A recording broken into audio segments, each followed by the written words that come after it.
네, 시청자 여러분 안녕하십니까. 행복한 경기의정 민생돋보기의 김준우입니다. 행복한 경기도를 위해 다양한 이슈와 현안을 들여다보는 민생돋보기. 오늘은 추석 명절을 즈음해서 우리 전통시장 활성화 방안에 대해서 고민해보는 시간을 준비했습니다. 오늘 함께해 주실 두 분의 경기도의회 의원분들을 소개해드리죠. 지난 회기에서 제가 대표 발의한 경기도 민간위탁 사무에 관한 조례안이 개정 조례안으로 통과가 됐고요.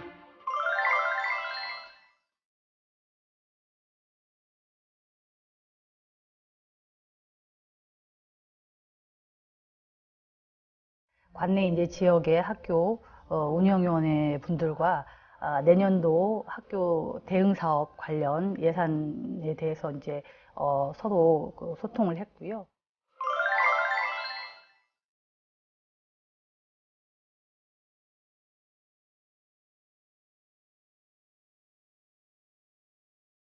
자, 두 분 앞으로도 더욱더 도민들을 위한 활동 기대하겠습니다. 온 가족이 함께 모여 풍요를 기원하는 민속 대명절 추석. 명절 대목을 맞아 전통시장에도 활력이 되살아나고 있다. 골목 상권을 보호하고 전통시장의 자생력을 높이고자 올해 처음 도입한 경기지역화폐.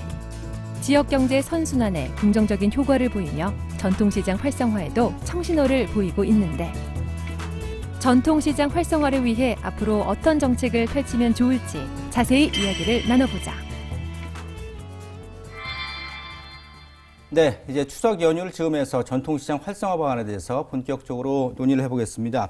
자, 원 의원님, 네. 추석 맞이하면 전통시장도 많이 좀 활기가 뛸 것 같은데 어떻게 추석장 좀 네, 전통시장 네. 가서 보셨나요? 네, 제가 평상시에도 뭐 전통시장을 자주 들리기도 하는데요. 추석을 맞이해서 이제 제수용품이나 아니면 네. 우리 식구들이 모이는 음식을 좀 장만하기 위해서 전통시장을 들렸습니다. 평상시에 저희 안산 같은 경우는 이제 그 시민시장이라고 전통시장이 있습니다. 네. 5일장을 겸해서 열리고 있고요. 네. 그래서 굉장히 많은 상품들이 나와 있었고 또 많은 분들이 또 좋은 품질의 그런 제수용품을 준비하고 또 가족과 함께 맛있는 요리를 할 그런 재료들을 사기 위해서 많이 오셔서 굉장히 네. 활기차게 운영이 되고 있었습니다. 네. 네. 늘 명절 때 같으면 네. 좋겠다는 생각을 네. 하게 됩니다. 전통시장이요. 자, 고 의원님께서도 뭐 전통시장 많이 다니시잖아요. 네. 어떠세요? 네. 예. 저도 제 지역에 100년 된 그 일산 시장이 있습니다. 100년이요? 100년 전통이. 대단하군요. 네. 그래서 저도 이제 전통시장을 자주 이용을 하는데요. 특히나 저는 이제 큰 며느리다 보니까 그래요? 제수용품 준비를 하기 위해서 시골에 내려가기 전에 전통시장에 들려서 제수용품들을 구입합니다. 네, 그렇군요. 100년 된 시장 또 뿌듯하시겠습니다. 자, 본격적으로 이제 얘기 나눠볼 텐데, 자, 원 의원님 전통시장 많이 다니시면서 네. 어떤 점이 좋던가요? 전통시장 하면은 굉장히 신선한 그런 상품들이 많이 나온다라는 거, 네. 그리고 또 가격이 좀 저렴하다라는 거는 같이 네. 공감하실 것 같고요.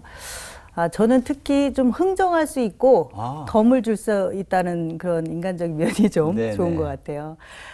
저희 지난 8월에 서울시 농수산식품공사가 서울시내 이제 여러 25개의 그런 전통시장 상품과 그다음에 대형마트의 어떤 상품들에 따른 네. 제수용품 구매 비용을 조사한 걸 발표를 했어요. 네. 그랬더니 앞서서 말씀드린 것처럼 전통시장에서 구매한 제수용품 전체 비용이 한 19만 3,900원. 그리고 대형마트에서 구매한 그 비용이 23만 6,500원 정도로 해서 굉장히 전통시장이 제수용품 주요 용품들을 구입하는 데 있어 저렴하다라는 게 좀 검증이 됐고요. 네.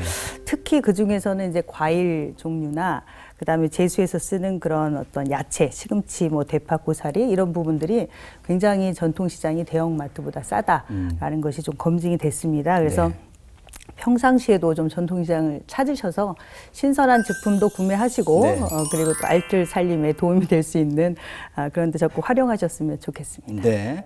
좀 사람 냄새가 나는 그런 전통시장이라고 많이들 표현을 하죠.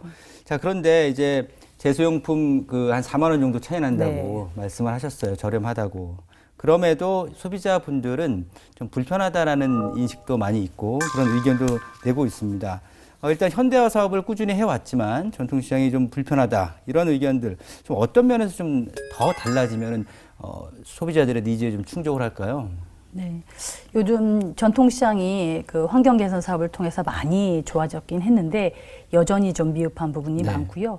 그 중에서도 이제 소비자 입장에서 가장 이제 불편함을 겪고 있는 게 요즘 소비자들은 대부분 이제 모바일 페이나 신용카드 위주로 결제를 이용하거든요. 네네. 그래서 지금 점점 현금 없는 사회로 우리 그렇죠. 사회가 가고 있는 것 같은데 그래서 이제 사실은 전통시장에서는 카드보다는 아직까지 현금 사용이 더 많거든요. 네. 그래서 이제 소비자 입장에서는 전통시장에서는 일단 카드 사용이 안 되고요. 잘 안 되는 부분이 있고 또 대부분 이제 대형 마트 같은 경우는 원스톱 쇼핑이 가능한데 그렇죠. 예, 전통시장은 아무래도 원스톱 쇼핑이 좀 어렵죠. 그리고 네. 예를 들면 육류 가게, 채소 가게, 과일 가게 이렇게 한 군데 집약화돼 있으면은 소비자들이 가서 찾기가 쉬울 텐데 전통시장은 다양한 곳에 이렇게 분류되어 있다 보니까 네네. 소비자 입장에서 원스톱 소비가 좀 어렵고 그렇기 때문에 그런 부분에 있어서는 전통시장의 그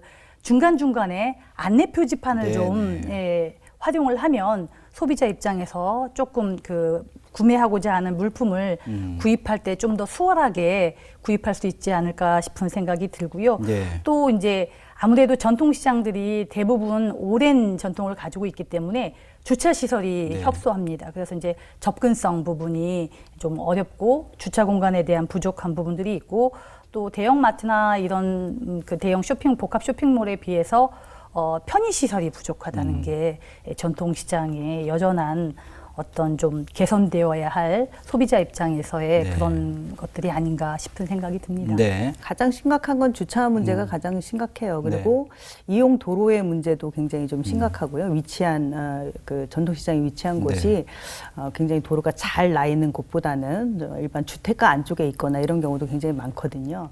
저희 지역 같은 경우도 지금 전통시장 주변으로 재건축이 다 이루어져서요. 새롭게 이제 입주를 시작했습니다. 네. 그러다 보니까 기존에 이제 살던 분들하고 다른 분들이 들어오시면서 이제 교통난, 그 다음에 복잡한 도로 운영에 대한 부분들을 불만을 많이 표하고 또 거기에 참여하시는 분들은 새롭게 이제 그 5일장에 참여하시는 분들은 또 생존권의 문제여서 네네. 그 갈등이 좀 굉장히 심합니다. 그래서 네. 그 우리 그 중소벤처기업부에서 이제 전통시장 주차환경 개선 사업을 하고 있어요. 예. 근데 이게 굉장히 좀 절차적으로 한 2년에 걸쳐서 지원이 되기 때문에 현실성이 좀 떨어진다라는 그 의견들이 좀 있습니다. 그래서 네. 도 차원에서 이걸 또 자체적으로 사업을 좀 마련을 하고 있고요. 또 기간도 좀 단축해서 이 문제를 좀 해결하려고 노력을 하고 있습니다. 그리고 앞서서 보통 전통시장이 이제 대형마트와 다른 게 우리 고은정 의원님께서 말씀하셨지만 여러 편의시설들이 없어요. 네. 대부분 이제 젊은 주부들이 이용을 하려면 아이들을 좀 맡기고 장을 볼 수 있는 그런 어떤 문화센터라든가 휴게실 이런 부분들이 굉장히 부족한 것을 애로사항으로 많이 얘기를 하고요. 네. 또 특히나 이제 배달 서비스. 굉장히 많은 짐을 사긴 하는데 이제 그러네요. 배달 서비스들이 잘 원활하게 되지 않아서 네.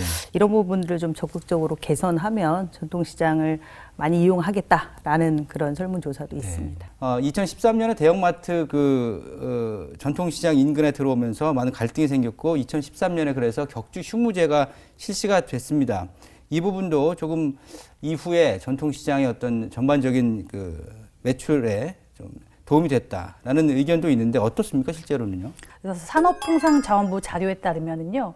대형마트 영업규제 시행에 따라서 규제 도입 전에 굉장히 급격하게 감소되었던 전통시장 매출액이 점차 이제 안정화되고 있다고 합니다. 2005년과 비교하여 보면 2012년에 매출액이 7조 2천억 원 정도 감소했습니다. 초기에는. 네네. 그런데 이제 격주 휴무제가 시작되고 2017년 기준으로 다시 이제 매출액이 2조 5천억 원 정도로 늘어난 모습을 나타내고 있다라고 보여집니다. 네. 예전에 비해서 온라인 쇼핑이 이제 보편화되고 또 소비 형태가 바뀐 현실을 감안하면 전통시장의 매출 증가는 좀 매우 고무적이라고 볼 수 있다라고 보여집니다. 뭐 다양하게 시장 상인분들이 노력하시는 부분도 있을 것이고 또 그 정책적인 좀 노력도 있었을 것 같은데 뭐 조금 올라간 이유를 살짝 생각해 본다면 어떤 게 있을까요? 뭐 저희가 지금 요전에 논의했던 지역 상품권, 지역 화폐나 전통시장 상품권이 점점 이제 인식이 높아지면서 많이 사용을 하게 되는 것도 좀 많은 장점이고요. 여러 환경 개선이나 앞서서 문제점이라고 했던 것들을 좀 개선하면서 적극적으로 어떤 장점들을 살린 전통시장을 찾는 분들이 많아진 것 같습니다. 경기도의 지역 화폐 도입은 뭐 이재명 도지사가 워낙에 강력하게 추진을 하는 부분이고, 자, 원 의원님, 이제 지역 화폐 먼저 본격적인 얘기 전에 도입 배경부터 좀 살펴볼까요? 그 지역 화폐는 먼저 뭐 저희가 도입하기 전에 2000년 후반부터 중앙정부와 지방 단체를 중심으로 해서 마을 기업이나 또 희망마을 등 공동체 활동, 공동체 활성화 정책으로 부각이 됐습니다. 네네. 그래서 이제 사회적 경제와 또 공동체 간의 융합을 도모하기 위해서 지역의 그런 어떤 화폐로서의 역할로 재조명이 됐는데요. 저희는 이제 그렇게 시작했다기보다 경기도는 이재명 지사가 이제 공약화하기도 하고 기존의 성남시에서 이제 기시행하면서 여러 지역 경제 활성의 어떤 효과성을 검증을 해봤잖아요. 네네. 그래서 경기도가 지역 화폐를 통해서 이제 자금의 그 밖으로 유출되는 것들을 좀 둔화시키고 또 돈이 그래서 지역 내에 돌 수 있도록 하는 방법론으로 채택을 한 것 같고요. 그걸 통해서 직접적으로 사실은 소상공인이나 자영업들의 소득을 증대할 수 있다는 것이 검증이 좀 됐습니다. 그래서 결국은 경제 선순환을 도모해서 지역 경제를 활성화시키겠다라는 목적으로 지역 화폐가 시작됐습니다. 지역 화폐의 장점은 할인폭이 크다는 게 가장 큰 부분입니다. 방금 말씀하셨듯이 온누리 상품권 같은 경우는 5% 할인 판매를 하고 있는데 경기 지역화폐는 이보다 높은 6%의 할인율을 제공하고 있고요. 지난 4월, 5월에는 출시 기념으로 10%까지 또 할인 판매를 하면서 도민 여러분들의 아주 많은 큰 관심을 받았는데요. 또 이번 추석 명절 기간을 맞이해서 31개 시군이 10%의 또 할인 이벤트를 다시 시작했습니다. 또한 이게 지역화폐의 장점은 충전과 사용이 매우 간편하다는 게 또 장점입니다. 예전에 발행했던 지역사당 상품권은 대부분 지료 화폐였거든요. 상품권이었거든요. 근데 이제 이 부분은 가맹점 모집이 또 필수적이고 또 이게 쉽지 않거든요. 가맹점 모집하는 게. 또 사용하는 사람 입장에서 소액을 사용하면서 5,000원권, 10,000원권 이렇게 상품권을 내밀기가 사실은 조금 어려웠습니다. 하지만 경기도에서 지류는 물론 경기 지역화폐는 카드를 발행하기 시작하면서 일반 신용카드나 체크카드를 사용하는 것처럼 쓰는 것과 같은 방식으로 사용할 수 있기 때문에 참 좋은 것 같습니다. 그리고 지역화폐 어플을 통해서 또 직접 충전도 가능하니까 은행에 갈 필요가 없겠지요. 또 그리고 상인 입장에서는 기존의 이제 카드 단말기를 그대로 사용할 수 있기 때문에 가맹점 가입도 또 필요 없고 또 그렇기 때문에 이 경기 지역화폐 카드형이야말로 획기적인 이런 장점을 좀 두루 갖추고 있다라고 볼 수 있겠습니다. 현금 소득공제, 현금 영수증 소득공제와 동일한 것도 또 소득공제를 받을 수 있다는 점을 추가로 말씀을 드리고요. 자, 그래서 이제 도입 5개월 발행이 많이 됐는데 어느 정도 됐고 그동안 어떤 그 나름의 성과가 있었는지 한번 살펴볼까요? 네, 경기도 지역화폐는 이제 일반 발행하고 정책 발행 두 가지가 있습니다.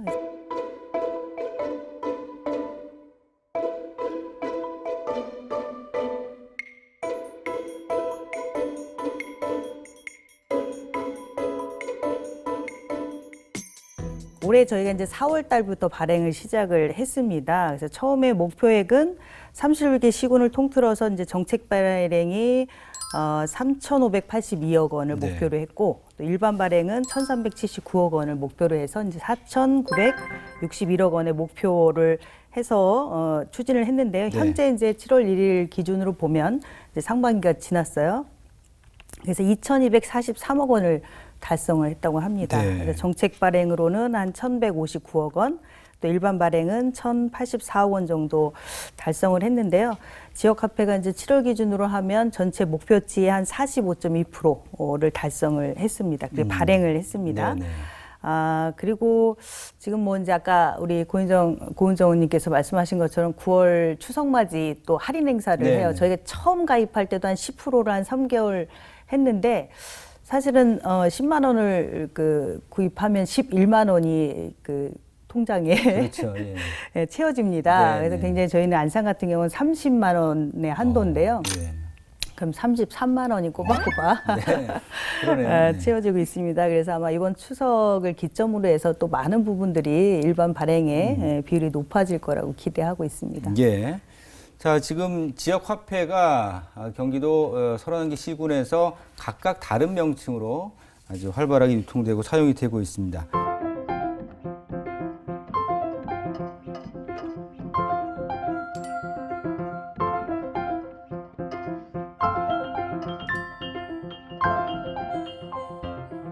우리 두 분 의원님께서 이 카드형 지역 화폐를 갖고 오셨는데 이거 보여주셔야 먼저 되겠네요. 그 고 의원님께서 이제 고양시에서 이제 사용하고 있는 고양페이 갖고 오셨거든요. 잠깐 보여주시면서 어떻게 지금 사용이 되고 있습니까? 사용 또 어떻게 하시고? 네, 고양시는 올해 4월 고양페이를 이렇게 지역화폐를 발행했습니다. 네네.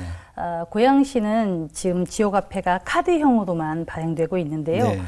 예, 2019년 9월 현재 한 5만 개 넘는 고양시 시내 소상공인 점포에서 사용하실 수 있습니다. 예, 예. 또 고양시는 정책 발행은 182억 원, 일반 발행 125억 원, 총 307억 원의 지역화폐를 올해 중 발행할 계획인데요. 네. 지금 정책 발행으로는 8월 말 현재 67억 원이 소진된 상태입니다. 네. 그래서 매우 인기가 좋습니다. 그렇군요. 예, 그리고 이제 총 판매 금액은 지금 현재 올해 307억 원 지역화폐 발행 계획인데 162억 원 정도가 지금 이제 판매 금액으로 이루어졌습니다. 네. 그리고 총 가입자 수가 지금 43,576명 정도가 지금 지역 화폐를 사용하고 있고요. 네. 가맹점 수도 51,629개소가 지금 가맹점으로 가입되어 있고요. 예. 그래서 지금 사실은 이제 고양시는 뭐 아동 수당은 아니고 청년 그 기본소득과 그다음에 이제 산후조리원, 산후조리비에 대한 지원이 이루어지고 있는데요. 지속적으로 계속 이제 지금 지역화폐 사용이 굉장히 많이 늘어나고 있고, 고양시 출신 경기도의원들이 고양페이 네. 그 릴레이 홍보 요즘 그렇군요. SNS를 통해서 또 홍보 활동도 같이 하고 있습니다. 네. 뭐 순항하고 있다. 네네. 고향에서는 그런 것 같고. 자, 우리 안산의 그 오미정 의원님께서 다온이라는 안산의 이제 지역 화폐 카드형으로 준비를 해주셨는데, 자, 안산은 좀 분위기가 어떻습니까? 네, 안산 지역 화폐 이름은 다온입니다. 네, 마늘따의 따뜻한 온 한자어를 쓰고 한자 있는데요. 조합이군요. 네, 한자 네. 조합입니다. 그래서 소상공인, 골목 경제가 다 따뜻하다. 그리고 모든 좋은 일들이 다 온다라는 뜻을 가지고 있습니다. 이제 네. 시민 공모를 통해서 정했고요. 그 안산시는 아까 그 종류 중에 지류하고 카드 두 가지를 다 이용하고 있습니다. 네네. 그 앞서 우리 고은정님께서 고양시가 5만이 가맹점이 넘었다고 하셨나요? 저희는 이제 안산시가 사실 최초로 10,000호를 넘어서서 지난 6월에 이재명 지사를 모시고 이제 그 성대하게 식을 치렀는데요. 안산이 그러면 처음에 1등을 네, 한 최초 거군요. 1등을 했습니다. 가장 많은 가맹점 수를 보유하는 것으로 저는 보고를 받았는데. 예. 네, 그래서 지금 이제 지류 같은 경우는 가맹점이 필요하고요. 실제로 카드는 가맹점이 별도로 필요하지 않습니다. 예, 예. 앞서서 말씀하신 것처럼 카드 단말기가 있는 곳은 다 결제를 할 수 있고요. 많은 분들이 적극적으로 좀 충전을 해서 지역 화폐 다온을 많이 쓰고 있습니다. 네. 저도 30만 원씩 매달 100% 충전을 해서 쓰고 있습니다. 예. 네. 뿌듯하시겠네요. 네, 네. 또 저기 3만 원은 돈을 잘 또 벌고 좋은데. 있습니다. 네. 또 쓰시면 좋을 것 같고요. 그런데 이제 말씀 중에 고향은 카드 형태로만, 네. 안산은 지류와 네, 카드로. 지류와 카드. 근데 이제 지역마다 신청을 달리하는 건가요? 네, 시군의 권한으로 네. 결정할 네, 수 시군 있습니다. 권한. 그거는 어떤 기준일까요? 뭐 시군마다 좀 환경이 달라서 그런가요? 네. 저희 이제 안산 같은 경우는 안산이나 뭐 여러 지역의 특성이 좀 있어요. 농촌 지역이나 이런 데가 많은 경우는 사실은 어르신들이 카드 사용이나 이런 것들이 좀 불편할 수 있고 또 네. 5일장이나 이런 데서 사용을 하려면 카드 단말기가 또 없는 경우도 있어요. 아, 그럴 그렇죠. 때는 지류 그 지역 화폐를 쓸 수 있도록 해야 되기 때문에 네. 저희는 좀 그런 특성을 살려서 안산시가 지류와 카드를 같이 사용하고 있습니다. 그 지류를 어르신들이 만약에 구입을 네, 네. 하는 경로는 간단하게 어떻게 됩니까? 안산시는 농협을 통해서 구입할 수 있는 구매처를 지정해서 하고 네. 있고요. 직접 가셔서 구매를 하셔야 합니다. 네네, 알겠습니다. 자, 그런데 이제 뭐 지금 고양 안산 상황을 들어봤습니다. 지역 화폐가 잘 또 사용되면서 분위기는 좋은 것 같은데 이 전반적으로 그래도 조금 보완해야 될 부분이라든가 좀 불편하다는 지적도 좀 있는 것 같은데 어떤가요? 지역화폐를 사용하면서 고양시에서 이제 그동안 4월에 발행하고 불편 사항에 대해서 이제 모니터링을 좀 했습니다. 그 상황이 보니까 일반 택시에서 지역화폐가 고양페이가 결제가 안 됩니다. 아하. 이 부분이 고양시 택시 대부분이 그 티머니 카드사와 연동되어 있어서요. 그렇군요. 예, 이런 부분에 있어서 특히 이제 젊은 층들이 요즘은 택시 요금 결제도 대부분 카드를 이용하는 추세거든요. 예, 그렇죠. 그러다 보니까 좀 더 지역화폐 활용도와 다양성을 좀 그 편리함을 추구하기 위해서는 대중교통의 택시를 이용할 때도 네. 좀 연동할 수 있게 해서 택시도 그 지역화폐로 결제할 수 있는 시스템을 좀 했으면 좋겠다라는 부분과 아까 이제 우리 원미정 의원님께서 말씀하셨지만 대부분 31개 시군에 고양페이 발행처가 대부분 농협중앙회입니다. 네네. 단위 농협이 아니고 농협중앙회다 보니까 시민들 입장에서는 접근성이나 이용의 불편함들이 좀 있습니다. 네. 예, 이런 부분들이 조금 확대하면 안 될까요? 예, 확대해야 되고 개선해야 될 부분이고요. 이 상황은 아마 31개 시군이 비슷한 상황일지 않을까 싶어서 이 부분은 또 의회 차원에서 개선될 수 있도록 함께 노력을 해야 될 부분이라고 생각됩니다. 자, 그러나 이제 뭐 일부에서는 이 지역 경제 활성화를 위해서 지금 이렇게 지역 화폐가 발행이 되고 유통이 되고 있지만 이제 재정 손실이 좀 발생되는 것이 아니냐라는 일각의 우려도 있습니다. 이 부분에 대해서는 어떻게 보세요? 많은 분들께서 재정 손실에 대한 우려를 하고 있습니다. 이해가 됩니다. 예. 아무래도 이제 캐시백 혜택으로 유입된 소비자들이 이 혜택이 축소되게 되면은 또 이탈할 가능성도 또 우려되고 있는 부분도 네. 있고요. 또 캐시백을 더 늘리면은 지방자치단체의 살림살이에 좀 부담이 되기 때문에 이게 무조건적으로 양적으로 확대하는 게 옳은 것인가라는 네. 말이 좀 있습니다만 저는 이 지역화폐가 양적인 이 확대보다는 본연의 목적인 시민사회 협력과 공동체 활성화라는 그 선순환의 가치를 좀 네. 지켜갈 수 있도록 시민의 또 참여와 관심을 독려하는 면에서 이 지속 가능성을 높이는 게 그런 방안들을 좀 강구하는 게 외려 이 재정 손실에 대한 발생 우려를 이 가치 중심으로 선순환 지역 경제 활성화에 대한 부분에 조금 중점을 두고 발생되는 초기에 여러 가지 부작용이나 그다음에 재정 손실에 대한 부분들은 경기도와 또 경기도 의회가 또 지혜를 모아서 이런 방법들을 강구해 나가야 된다라고 생각합니다. 네.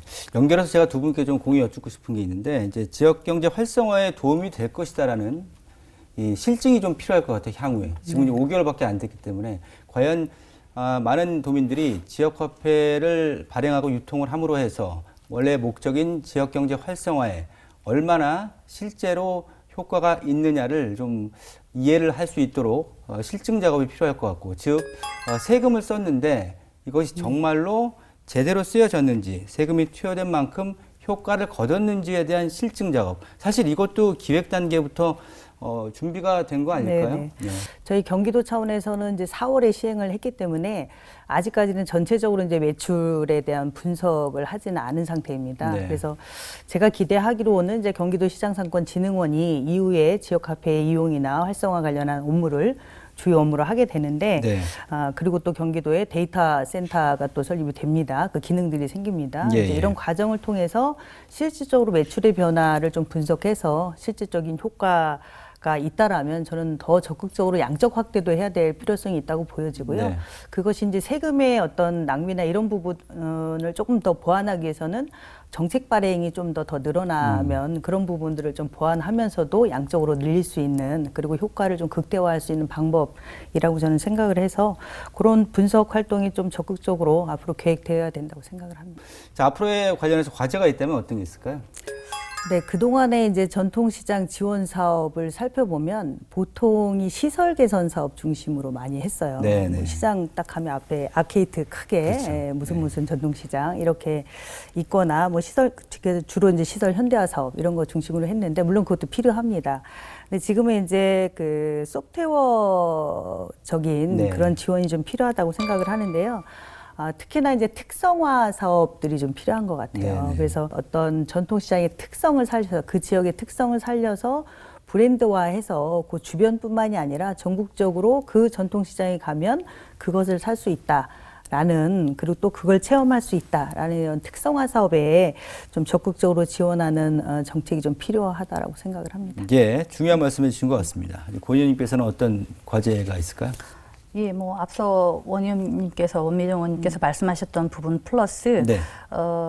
2020년부터는 그동안 이제 중소벤처기업부에서 시장 개설 사업에 대한 그 사업 부분이 지방사무로 이제 이양이 됩니다. 네. 그래서 이에 따라서 경기도가 전통시장 현대화 사업을 주체적으로 추진할 수 있게 됩니다. 네. 그렇게 되면은 앞에서 말한 아케이드나 고객지원센터, 그다음에 진입도로, 고객 편의시설 확충 등 이런 부분에 있어서 사업 선정 과정에서 그동안 사실 선정과 집행, 공모 이 과정들이 한 2년이라는 시간이 걸렸거든요. 네. 그런데 이제 2020년부터 국가사무가 지방 이양 대상 사업으로 됨에 따라서 경기도가 이 사업을 시행함에 있어서 절차가 보다 간소화될 것으로 예상됩니다. 네. 그렇게 되면은 앞서 여러 가지 그 전통시장 활성화 관련 이런 그 예산이나 그 제도 이런 부분들이 네. 경기도가 좀 더 수월하게 할 수 있게 되고 그에 따라서 전통시장에 대한 이런 지원책과 활성화 이런 개선 방안들이 좀 더 빠르게 진행될 거라고 보여져서 그렇게 되면은 지금보다는 좀 더 전통시장에 좀 활기가 있고 지역 주민과 함께 또 상생하는 그런 전통시장의 역할을 가져갈 수 있지 않을까 싶은 생각이 듭니다. 네, 중요한 말씀 끝으로 잘 해주신 두 분이고요. 이제 두 분의 역할이 앞으로 또 관련해서 중요할 것 같습니다. 간단하게 이제 두 분의 활동 계획 들어보겠습니다. 의원님. 네. 네, 저는 경기도의 일자리 창출 특별위원회 위원장을 맡고 있습니다. 일자리가 각 분야에서 이제 일자리를 많이 만들고 있는데요. 대부분 좀 그동안의 평가로는 단기형 일자리가 많다. 그래서 좀 지속 가능하고 양질의 일자리를 만드는 것이 좀 필요하다는 생각을 갖고 있고요. 그래서 특위 차원에서 지금 사각지대에 있는 3040 일자리에 대한 부분들 네. 연구 용역 조사 지금 검토하고 있고요. 각 분야별 계층별 일자리, 기존의 일자리에 대한 분석을 통해서 새롭게 좀 더 지속 가능하고 양질의 그런 일자리를 많이 만들기 위해서 민간과도 또 협력을 통해서 기업의 일자리를 만드는 데 있어서 경기도의 어떤 역할들을 찾고 지원할 계획입니다. 그래서 적극적으로 우리 일자리가 복지다라고 하는 것처럼 실제로 청년의 일자리, 뭐 노인의 일자리, 또 중장년의 일자리 전반적으로 잘 검토해서 새로운 일자리 창출에 열심히 하도록 하겠습니다. 네. 저도 이제 우리 원미정 의원님과 같은 일자리 특위 또 네. 위원입니다. 그래서 두 이제 분 너무 공통적인 부분들이 참 친하신 거 아니에요? 많습니다. 예. 예. 그리고 또 이제 사회적 경제 관련해서도 우리 원미정 의원님과 함께 상임위에서 많은 역할들을 하고 네. 있는데요. 저는 이제 고양 시의원 하면서 사회적 경제에 관심이 많아서 사회적 경제 연구회장을 한 3년 했습니다. 네. 그때 이제 연구회 활동했던 부분들이 경기도의원으로 와서 또 경제노동위원회가 또 이 사회적 경제 소관 상임입니다. 그래서 그런 부분을 통해서 일단은 좀 지속 가능한 아까 일자리, 양질의 일자리, 최고의 복지가 사실은 일자리이지 않습니까? 네. 그래서 지속 가능한 양질의 일자리와 또 지역 사회의 사회적 문제 해결 을 통한 이런 사회적 가치 실현에 대한 부분들이 경기도에서 잘 이루어질 수 있도록 노력을 하겠고요.